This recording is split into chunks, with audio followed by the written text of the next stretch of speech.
हिमाचल भी आया operation lotus की जद में। विधायकों ने बदला पाला और चली गई सीएम सुक्खू की कुर्सी। क्या है ऑपरेशन लोटस जिसे नहीं भांप पाते बड़े बड़े सियासी दिग्गज। हिमाचल प्रदेश में कांग्रेस ने सरकार बचाने के लिए मुख्यमंत्री तो बदल दिया, लेकिन पार्टी में किए जाने वाले आवश्यक बदलाव और नेताओं पर लगाम लगाने के लिए कोई ठोस कदम अभी भी नहीं उठाए।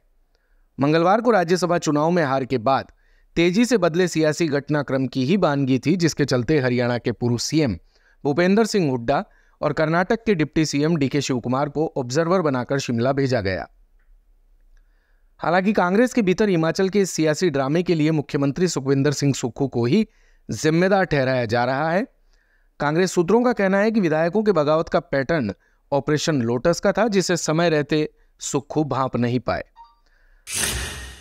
आइए अब आपको बताते हैं कि क्या है ऑपरेशन लोटस का नया पैटर्न और वो कौन से 2 पॉइंट्स हैं जहां पर मुख्यमंत्री सुखविंदर सिंह सुक्खू से चूक हुई है। दरअसल राज्यसभा चुनाव में वोटिंग से पहले तक सुक्खू को यह भी नहीं पता था कि कितने विधायक बगावत कर रहे हैं, जबकि सरकार का इंटेलिजेंस विभाग उन्हीं के पास है। ठीक इसी तरह क्रॉस वोटिंग करने के बाद सभी विधायक पंचकुला चले गए, लेकिन हिमाचल पुलिस उन्हें नहीं रोक पाई, जबकि हिमाचल सरकार का गृह विभाग भी सुक्खू के पास ही था। क्या है ऑपरेशन लोटस का लेटेस्ट पैटर्न। कई राज्यों में सफल हो चुके ऑपरेशन लोटस में भी अब वक्त के साथ नया अपडेट आ चुका है। अब इस ऑपरेशन के तहत पहले विधायक साइलेंट तरीके से एकजुट होते हैं, फिर किसी बड़े अवसर पर बगावत करते हैं। महाराष्ट्र और मध्य प्रदेश में यह बड़ा अवसर राज्यसभा चुनाव का ही बना। बगावत करने वाले विधायकों को तुरंत बीजेपी शासित राज्यों में लाया जाता है। विधायक तब तक उस राज्य में रहते हैं जब तक कि सरकार गिर नहीं जाती है। विधायकों के बगावत के बाद कानूनी टीम सक्रिय हो जाती है। सरकार गिराने में भी यह टीम अहम भूमिका निभाती है। अब 3 उदाहरण से आप इस पैटर्न को समझिए।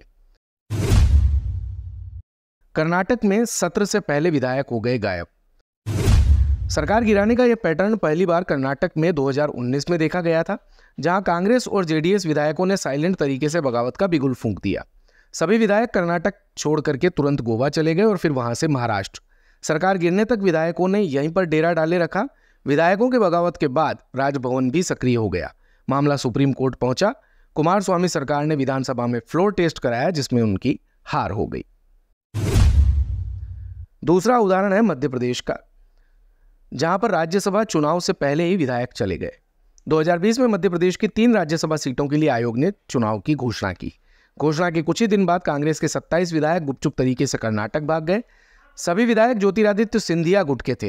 कर्नाटक पहुंचने के बाद विधायकों ने अपने पद से इस्तीफा दे दिया, जिसके बाद कमलनाथ की सरकार अल्पमत में आ गई। कमलनाथ ने भी इसके बाद अपने पद से इस्तीफा दे दिया और शिवराज सिंह चौहान ने सरकार बनाने का दावा पेश कर दिया।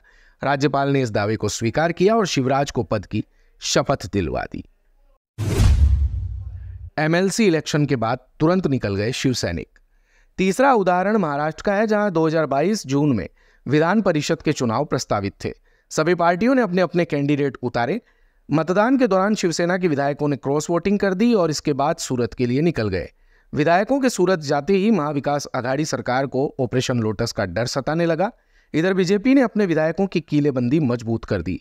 सूरत से बागी विधायक गुवाहाटी पहुंचे और शिवसेना पर ही दावा ठोक दिया। इसी बीच राजभवन एक्टिव हुआ और उद्धव ठाकरे को बहुमत साबित करने के लिए कहा। यह मामला भी सुप्रीम कोर्ट पहुंचा, लेकिन ठाकरे को राहत नहीं मिली। उद्धव के इस्तीफा देने के तुरंत बाद एकनाथ शिंदे महाराष्ट्र के मुख्यमंत्री बन गए, जो इस बगावत का नेतृत्व कर रहे थे। अब जानते हैं कि ऑपरेशन लोटस आखिर क्या है। तो कथित तौर पर यह एक सियासी ऑपरेशन है, जिसे सत्ताधारी बीजेपी के साथ जोड़ा जाता है। बीजेपी किसी भी राज्य में विपक्षी पार्टियों की सरकार को अस्थिर करने की जो प्रक्रिया अपनाती है, उस प्रक्रिया को ऑपरेशन लोटस कहा जाता है।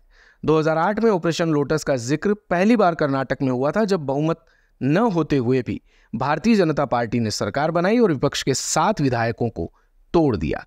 ये विधायक कांग्रेस और जेडीएस के थे। पिछले 16 सालों में कथित तौर पर ऑपरेशन लोटस कर्नाटक, महाराष्ट्र, झारखंड, बिहार, उत्तराखंड, मध्य प्रदेश, राजस्थान और गोवा में चलाया गया। हालांकि बिहार, राजस्थान और उत्तराखंड में यह ऑपरेशन फेल हो गया था।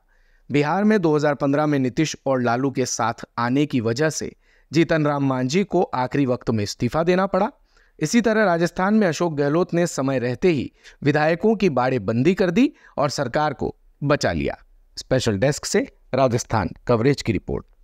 दिन भर की सारी अपडेट्स के लिए सब्सक्राइब करें राजस्थान कवरेज को और बेल आइकन दबाना ना भूलें ताकि आप रहे अपडेटेड हमेशा।